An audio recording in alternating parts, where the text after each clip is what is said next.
Waziri wa mambo ya nje wa Marekani Marco Rubio amethibitisha kuwa Marekani haitashiriki katika mikutano ijayo ya G20 itakayoandaliwa na Afrika Kusini, katika kile kinachoonekana kama hatua ya kuashiria uhusiano unaozidi kugubikwa na misuguano kati ya mataifa hayo mawili. Akizungumza mbele ya kamati ya mahusiano ya kigeni ya Seneti siku ya tarehe 21 Mei, Rubio alitoa sababu kadhaa za kususia mikutano hiyo, akisema kuwa ajenda ya mikutano hiyo haionyeshi kipaumbele cha utawala huu. Aidha, alishutumu serikali ya Afrika Kusini kwa kujiunga kwa karibu na mataifa kama Iran na China, ambayo Marekani huziona kama wapinzani wa kimataifa. Katika mahojiano hayo katika Seneti hiyo, Marco Rubio alisema, wakati nchi moja haitoi ushirikiano na Marekani mara kwa mara, swala baada ya swala, inatulazimu kutoa hitimisho fulani kuhusu dhamira yake katika kile kinachochukuliwa kuwa ukosoaji mkali zaidi wa Marekani dhidi ya Pretoria katika miaka ya hivi karibuni. Rubio pia amelaani msimamo wa Afrika Kusini kuhusu mzozo wa Israel na Palestina, akisema msimamo huo hauko tu upande mmoja, bali unaegemea kabisa katika upande huo wa Palestina. Afrika Kusini iliwasilisha kesi katika mahakama ya kimataifa ya haki za binadamu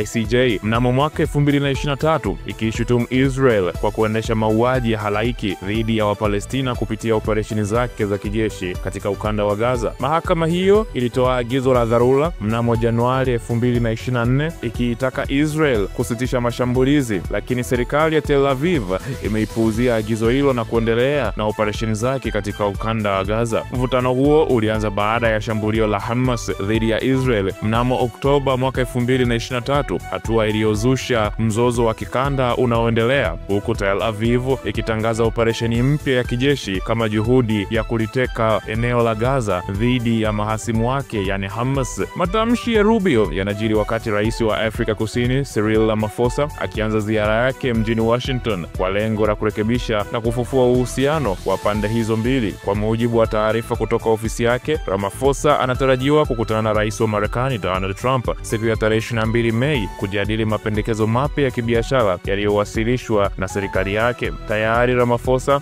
ameikosoa Marekani kwa kile alichokiita masimulizi ya uongo kabisa kuhusu madai ya Marekani kwamba Afrika Kusini inaunga mkono mauaji ya kikabila yenye misingi ya ubaguzi wa rangi dhidi ya Israel. Uamuzi huu wa Marekani unaweza kuwa na athari kubwa kwa nafasi ya Afrika Kusini kimataifa, hasa inapojitahidi kujionyesha kama kiongozi wa masuala ya kimataifa kusini mwa dunia. Maoni kutoka vyombo vya habari vya Afrika Kusini na Marekani kuhusu uamuzi wa Marekani kususia mikutano ya G20 inayoandaliwa na Afrika Kusini yanaonyesha mitazamo tofauti kuhusu uhusiano wa kidiplomasia kati ya mataifa haya mawili. Waziri wa mambo ya nje wa Afrika Kusini Ronald Lamola amekanusha madai ya kususia kwa Marekani, akisisitiza kuwa ujumbe wa ngazi ya chini kutoka ubalozi wa Marekani nchini Afrika Kusini umepanga kuhudhuria mikutano hiyo, akisema hakukuwa na kususia, walikuwepo, walishiriki na tunatathmini ushiriki wao kwa siku zijazo. Viongozi wa kisiasa mbalimbali nchini Afrika Kusini wametoa maoni yao kama ifuatavyo. Waziri wa zamani wa mambo ya nje wa Afrika Kusini Dr. Nalendi Pandor ameeleza masikitiko yake kuhusu uamuzi wa waziri wa mambo ya nje wa Marekani Marco Rubio kutohudhuria mkutano huo, akisema ni wa kusikitisha sana na wa wasiwasi. Ametoa wito kwa mazungumzo ya kidiplomasia ili kuepusha tafsiri potofu dhidi ya nchi hiyo ya Afrika Kusini. Chama cha EFF kimekosoa vikali matamshi ya rais wa Marekani Donald Trump kuhusu madai ya mauaji ya kimbali dhidi ya wazungu wachache walioko Afrika Kusini, akisema kuwa ni ya kupotosha na yenye nia ya kisiasa. Msemaji wa EFF Sinao Tambo amesema kuwa kutohudhuria kwa Trump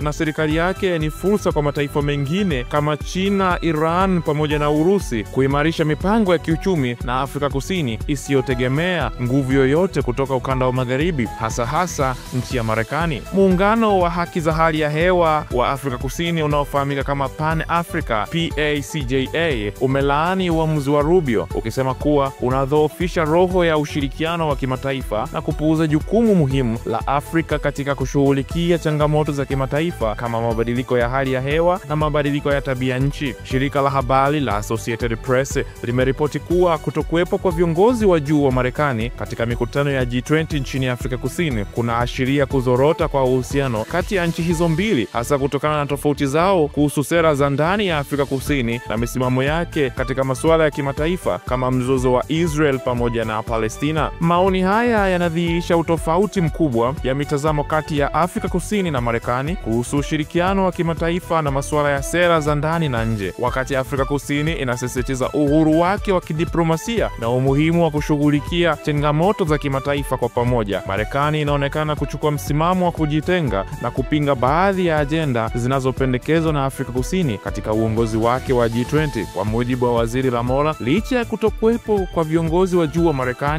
ushiriki wa ujumbe wa ngazi ya chini unaonyesha kuwa bado kuna fursa ya mazungumzo na ushirikiano kati ya mataifa haya mawili, yani Afrika Kusini na Marekani. Ndugu mtazamaji wa Citizen, tunakukumbusha uendelee kusubscribe na ukitoa maoni kuhusu taarifa mbalimbali zinazotujia kutoka pande mbalimbali za dunia.